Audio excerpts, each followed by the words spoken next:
ამერიკის შეერთებული შტატებისა და საუდის არაბეთის ერთობლივი ავიადარტყმების შედეგად მოკლულთა დაკრძალვაზე ბაღდადში ასობით ადამიანი შეიკრიბა.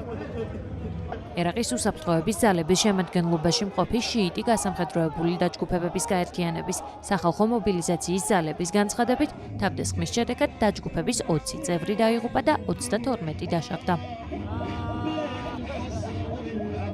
თავდასხმა მოიცავდა აზიზიას რაიონს, განსაკუთრებით ალ-სუვაირას ტერიტორიას, ასევე ნინევეს დაბლობებს.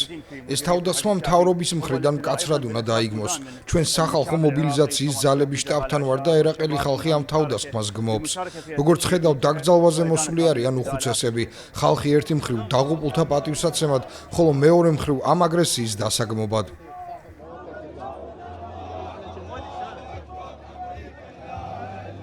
სამხედროებული დაჯგუფებების გაერთიანებიდან ორი ოფიციალური პირი აცხადებს, რომ ამერიკის შეერთებული შტატებისა და საუდის არაბეთის საჰაერო დარტყმების შედეგად 6 ირანელი სამხედრო მრჩეველიც დაიღუპა.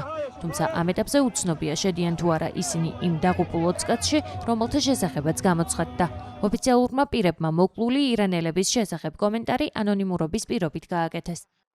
სახალხო მობილიზაციის ძალები ძირითადად შიიტური, ირანის მხარდაჭერილი შეიარაღებული ჯგუფებისგან შემდგარი კოალიციაა, რომელიც ოფიციალურად ერაყის სამხედრო ძალების სარდლობას ექვემდებარება. ერაყის მთავრობისგან მას შეიარაღებული ძალების დამოუკიდებელი სამხედრო ფორმირების სტატუსი აქვს მინიჭებული, თუმცა დაჯგუფებებს მნიშვნელოვანი ავტონომია აქვთ და ზოგიერთი მათგანი წარსულში ამერიკულ ობიექტებსაც ესხმოდა თავს.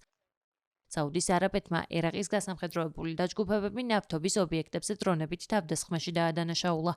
სახალხო მობილიზაციის ძალებმა ეს ბრალდებები უარყო. პარალელურად ირანის მიერ მხარდაჭერილი კიდევ ერთი დაჯგუფების წევრებმა, იემენში მოქმედმა ჰუსიტმა ამბოხებულებმა განაცხადეს, რომ საუდის არაბეთის ენერგეტიკულ ინფრასტრუქტურას დაარტყეს.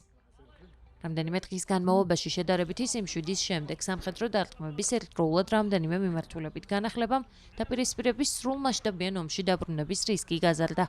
ამავდროულად კიდევ ერთხელ გამოიკვეთა, რამდენად რთული აღმოჩნდა თებერვალში დაწყებული კონფლიქტის დასრულება, რომელმაც მსოფლიო ეკონომიკაზე მნიშვნელოვანი გავლენა იქონია.